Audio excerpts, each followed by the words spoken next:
कि उनकी सरकार का 60,000 करोड़ रुपया बजट है।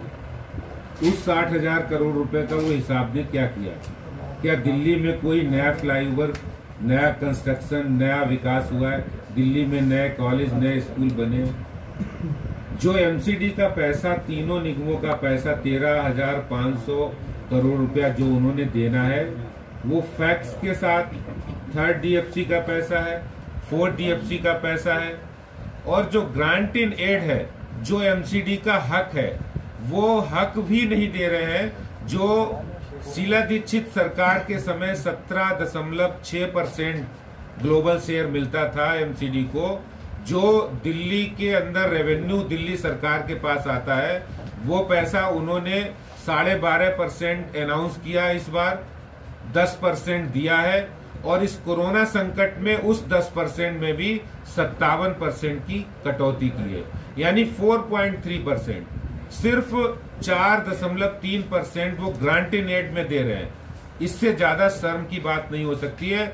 और मैं समझता हूं केजरीवाल साहब को ये समझना चाहिए, अगर वो भी राजनीति करते हैं, मुख्यमंत्री हैं, तो कोई भी निगम, देश के अंदर कोई निगम होता है, वो निगम स्टेट गवर्नमेंट के साथ अटैच होता है, स्टेट गवर्नमेंट के साथ उसकी संवैधानिक बाध्यता होती है। जिस पैसे का वो हवाला दे रहे हैं, आज डीएमसी एक्ट भी कहता है, डीएमसी एक्ट की आर्टिकल 107 उसके अंतर्गत 46 और 47 धारा ये कहती है कि निगमों के अंदर कोई फाइनेंशियल क्राइसिस होता है तो दिल्ली सरकार को उसकी सहायता करना अनिवार्य है। ये उनका दायित्व है, उनका ड्यूटी है, लेकिन वो अपनी ड्यूटी से भाग रहे हैं। उनके पास 60,000 करोड़ रुपया वो कहाँ खर्च कर रहे हैं? वो विज्ञापनों पे खर्च कर रहे हैं, वो चौक चौराहे पे अपनी मुस्कुराती हुई फोटो लगा रहे हैं, लेकिन दिल्ली की जनता की वास्तव में फिक्र नहीं। आज निगम के डॉक्टर हो, सफाई कर्मी हो या हेल्थ वर्कर हो, जिस डेंगू का वो क्रेडिट ले रहे हैं कि डेंगू और चिकनगुनिया और जल जनित बीमारियों से दिल्ली की रक्षा उन कर्मियों ने की है, उन्हीं की सैलरी वो देने से अपने आप को सिर्फ राजनीति के तहत मना कर रहे हैं, क्योंकि निगम में भारतीय जनता पार्टी की सरकार है।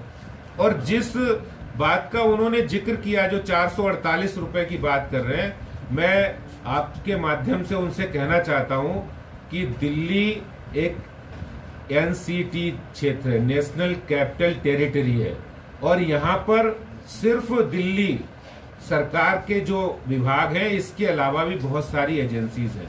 दिल्ली के अंदर डीडीए काम करता है, दिल्ली के अंदर एनडीएमसी काम करता है, दिल्ली के अंदर दिल्ली पुलिस काम करती है। वो सारा जो पैसा है, आज eastern peripheral express way, western peripheral express way, वो किसने बनाया? दिल्ली के अंदर जो विकास काम डीडीए करता है, वो कौन करता है? उसका पैसा तो सेंटर देता है। जो दिल्ली पुलिस और इनके जो मुख्यमंत्री और मंत्री, उनकी सुरक्षा व्यवस्था में जो पैसा खर्च हो रहा है, वो पैसा भी तो केंद्र सरकार वहन कर रही है। जो विकास की योजनाएं, आज जहां झुग्गी वहीं मकान, और इसके साथ साथ अनऑथराइज कॉलोनी के जो रेगुलाइजेशन का काम, वो केंद्र सरकार कर रही है। तो दिल्ली सरकार सिर्फ क्या पैसा रेवेन्यू कलेक्ट करने के लिए, इकट्ठा करने के लिए, और इकट्ठा करके अपने बड़े बड़े विज्ञापन लगा लो, चौक चौराहों पर प्ले कार्ड लेके खड़े हो जाओ, इससे समस्या का हल नहीं होने वाला। समस्या का हल जमीनी स्तर पर काम करने से, और ये जो राजनीतिक जो देश भावना से जो वो काम कर रहे हैं, ये बहुत ही गलत है। दिल्ली की जनता के साथ अन्याय है। एमसीडी के जो कर्मी हैं, उनके आज घरों में राशन नहीं है, उनके बच्चे फीस नहीं दे पा रहे हैं, और दिल्ली के मुख्यमंत्री साहब सिर्फ बयानबाजी कर रहे हैं। इससे ज्यादा मैं दिल्ली के मुख्यमंत्री साहब से हाथ जोड़ के निवेदन करता हूं, प्लीज राजनीति मत करिए। ये जो डॉक्टर हैं, जो कोरोना फ्रंट वॉरियर हैं, जो सफाई कर्मी हैं, जो डीवीसी वर्कर हैं, वो कोरोना के टाइम पे उन्होंने अपने जान की परवाह नहीं की, और जान की परवाह न करते हुए उन्होंने काम किया। फिर भी आप उनको इस तरह से आप परेशान कर रहे हैं। आप एमसीडी को परेशान करके कहीं ना कहीं दिल्ली की जनता, जो दिल्ली निगम के अस्पतालों में इलाज कराया जाता है, कराने जाते हैं, वो गरीब तबका है, वो झुग्गी झोपड़ी में रहने वाले, वो क्लस्टर में रहने वाले लोग हैं। आप परेशान उन्हीं को कर रहे हैं।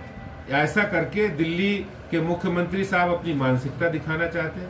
और मैं आपको एक जानकारी और दूं, आज बिजली कंपनियों ने जो दिल्ली के अंदर हालात कर रखे हैं, जो बड़े हुए बिजली के बिल लोगों के पास आ रहे हैं, उनको एक्सटॉर्शन किया जा रहा है, उनको प्रताड़ना दी जा रही, उनको बड़े बड़े बिल, जिनके पास 1000 रुपए का बिल आता था उनके पास 10-10 हजार रुपए के बिल आ रहे हैं। और हद तो तब हो गई, आज दिल्ली के अंदर 50,000 से ज्यादा लोग इस बात से दुखी हैं कि उनके मीटर नहीं लग रहे, और उनको मीटर लगवाने के लिए बिजली कंपनियां 50-50 हजार, 1-1 लाख रुपए वो रिश्वत मांग रही हैं कि हम बिजली का मीटर आपके यहाँ तभी लगाएंगे जब आप हमें पैसा दोगे, और पैसा नहीं दोगे तो हम फाइल पे लिख देंगे कि इसकी हाइट ये 2 इंच ज्यादा है।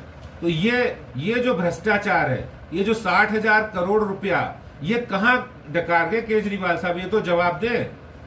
आप बताइए आपने क्या किया? आपने विज्ञापन और प्रचार के अलावा कुछ किया नहीं है, ये सबको पता है। आप हर बार राजनीति करते हैं, और वो भी ऐसे लोगों के साथ जो बेचारे सैलरीड पर्सन है, जो गरीब लोग हैं, उनके साथ आप राजनीति कर रहे हैं। 112 करोड़ रुपया उनके पास ज्यादा इकट्ठा हुआ है। पहला उनका झूठ है। दूसरा, वो जो इस तरह की बात कर रहे हैं कि उनके पास पैसा नहीं है। अरे पैसा नहीं तो आप विज्ञापन पर 40 लाख रुपए प्रतिदिन क्यों खर्च कर रहे हैं? आप इतना पैसा विज्ञापन पर खर्च कर रहे हैं, अगर वो पैसा आप सैलरी के लिए दे दें, अगर वो पैसा आप गरीबों के लिए दे दें।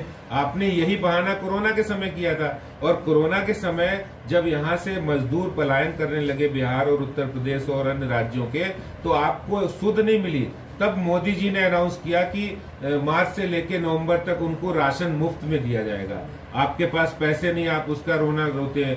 केंद्र सरकार ने कोरोना के समय इनको अधिक आर्थिक सहायता दी है।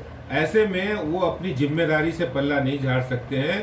वो दिल्ली सरकार को हर हालात में इन डॉक्टर्स की कोरोना फ्रंट, और फिर इसका तो कमिटमेंट किया है हिंदूराव हॉस्पिटल के डॉक्टर्स के साथ। उन्होंने जिस समय हिंदूराव हॉस्पिटल दिल्ली के अंदर कोरोना संकट था, उस समय उन्होंने कहा था कि हमारे हॉस्पिटल के अंदर मरीज ज्यादा आ रहे हैं, इसलिए निगम के हॉस्पिटल भी डेडिकेटेड कोरोना बनाए जाए। और जब वो बनाए गए, उसका 9 करोड़ रुपए का एक्सपेंडिचर वो भी देने से मना कर दिया। तो इससे ज्यादा शर्म की बात नहीं हो सकती।